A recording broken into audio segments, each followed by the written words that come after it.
you have been so faithful. Jesus, you have been so true. I will be forever thankful, 'cause I never had a friend like you. Help me to be who you've been to me, to everyone I see. Let us love one another with our love like no other yet. That's the way you love us, God. Never turn away, you are with us every day, yeah. That's the way you love us, God. Your love has always been beginning to end. There's never been a better friend. So let us love one another with our love like no other, yeah. That's the way you love us, God.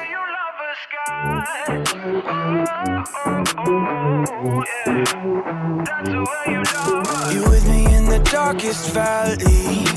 You with me on the mountaintop. I'm thankful that you never leave me, and that your love will never stop. Help me to be who you've been to me, to everyone I see. Let us love one another with our love like no other yet. That's the way you love us, God. Never turn away, you are with us every day, yeah. That's the way you love us, God. Your love has always been beginning to end. There's never been a better friend. So let us love one another with our love like no other, yeah. That's the way you love us, God. I wanna thank you for being a friend who's always by my side. I wanna thank you for the way you love me all my life. I wanna thank you for being a friend who's always by my side. I wanna thank you for the way you love me all my life.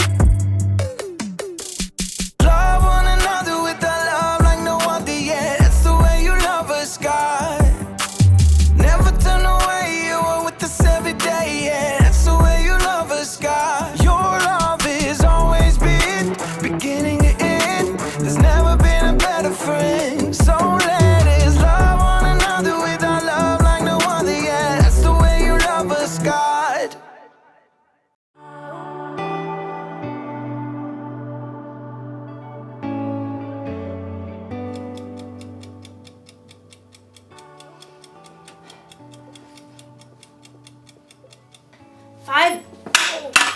Five minutes on the other side, and I will have the perfect imaginary burger. Hey there, Haley here. I am practicing for a cookout I'm having next week, and I'm not actually cooking anything right now. I'm inside. That would be a cook-in. So I've never really cooked for any of my friends before, so I just wanted to be prepared, because I want them to still be my friends after the cookout's over. Just kidding, that's not how friendship works. Friendship is using your words and actions to show others you care. I don't think friends should stop being friends for little things like food tasting bad. It's delicious. And I think you can even stay friends with someone if they, say, accidentally burn you with a hot potato. Hot potato, hot potato, hot potato, ha, ha, ha, ha. Friendship can last through most anything, unless a friend makes fun of my hat, then it's over. Oh, time to flip an imaginary burger. Woo! Today's story is about a time when one of Jesus' friends did something really bad. Jesus could have flipped out. But he didn't do that. He didn't do that. I'll see you soon. Oh, let's see. Can't turn the camera off with the mids. Sorry. The Bible. It's 66 books of history, stories, letters, and poetry that fit together to form God's one big story. The epic adventure of how He created us and loves us so much that He made a way to rescue us. As we travel through the Bible, from Genesis to Revelation, we discover people who met God and found their lives changed forever. And now for an amazing story, inspired by the book of John, chapter 21, verses 1 through 19. Peter hauled in the knotted net yet again as the first light of dawn gleamed in the eastern sky. Empty. Not a single fish all night. Thomas shook his head. I doubt we'll catch a thing before it's time to take the boat in. John studied Peter thoughtfully. Peter, you didn't really want to catch fish anyway, did you? You just wanted to get out in the boat and do something normal. Peter shrugged, but he knew John was right. Over the past few weeks and months, everything in his life had turned upside down. First, Peter had shown the courage to speak the truth about his friend Jesus. You are the Christ. You are the Son of the living God. Many people wanted to make Jesus king, even though the religious leaders hated him. The day before Jesus was killed, Peter had promised Jesus that he would follow him anywhere, and even give up his life for Jesus. But that very evening, Jesus was arrested. Peter was so scared he told 3 different people he wasn't Jesus' friend. I don't know that man. Peter felt sick about what he'd done, especially when Jesus was nailed to the cross and died. But then he returned to life. He appeared to his friends. It was amazing, incredible. Everyone was excited beyond belief. Except Peter must have wondered. Is Jesus mad at me?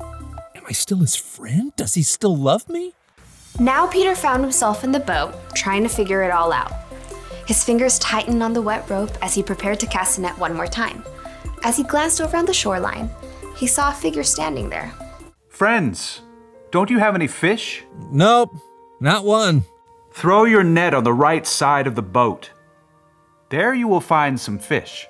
The 7 disciples in the boat exchanged glances as Thomas laughed. I seriously doubt it. You guys have anything better to do? Let's give it a try. Together, the men heaved the heavy wet net back into the sea on the other side. Hey, I think we've got something. Bring it on in. There's 1 fish. 2 fish, A red fish. Ugh. a blue fish, and another one, and another 10. Whoa! Need some help here. The net was so full of fish, they couldn't haul it into the boat. They began towing it to shore. John gaped at the man still standing on the beach. It's the Lord. Excitement raced through Peter's veins. He was about to see Jesus again. But just as quickly, guilt gnawed at his stomach. Facing Jesus meant he had to face how he denied knowing Jesus. But it's Jesus. I've got to see him no matter what. Grabbing his coat, Peter jumped out of the boat and into the water. He half ran and half waded to the beach when he discovered that Jesus started a small bonfire. Fish and bread were already toasting over the flames. He's God's son and he's making breakfast for us. Jesus smiled at Peter. Bring some of the fish you have just caught. Yes, Lord. Peter ran back to the lapping water to help his friends haul their fish to shore. 153. You counted? Don't doubt it. Jesus gestured to the disciples to join him around the fire. Come and have breakfast. As the disciples gathered, Jesus offered them bread to eat. John whispered to Peter. This is what he did when we last ate together at the Passover meal. When breakfast finished, the disciples rose to take care of their fish. Peter found himself walking beside Jesus. There were so many things he wanted to say, but he couldn't find the words. Simon Peter, do you really love me more than these others do? Peter swallowed hard. Surely Jesus knew what he felt. Yes, Lord, you know that I love you. Feed my lambs. Peter remembered how Jesus would compare people to sheep in his stories. Peter, do you really love me? Lord, you know that I love you. Take care of my sheep. Sheep?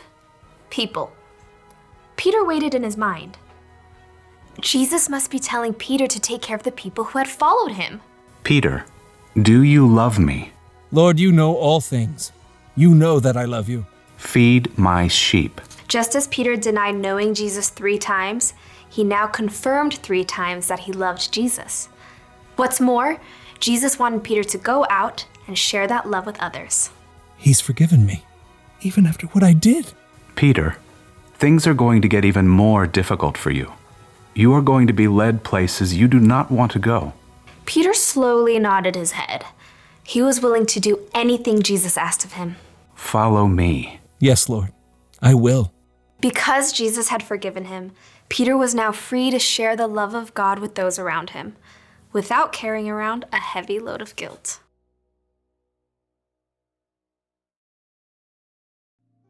Okay, so picture this. You have a best friend. You do everything together. You eat together. You play games together. You tell each other everything. And then, when your life gets really hard and you need your friend there the most, your friend pretends she doesn't even know you. That's not cool, friend. Wouldn't that make you so mad?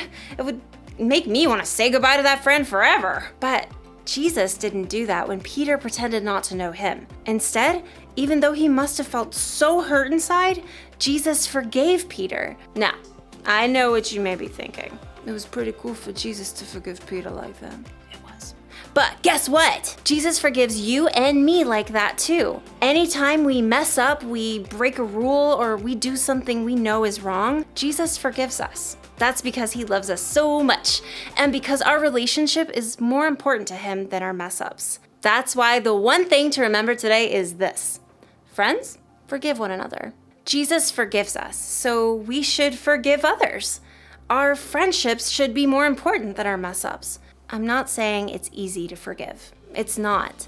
You're going to need God's help, but get this. When you choose to forgive, it can help you feel better inside. It can help your friend feel better inside, and it'll make your cookouts way more enjoyable.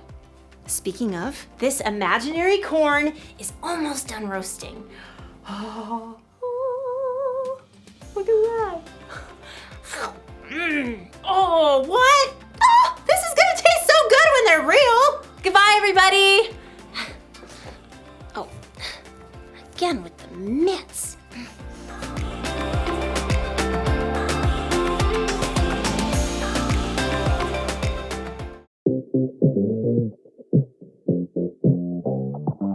Duck, duck, duck.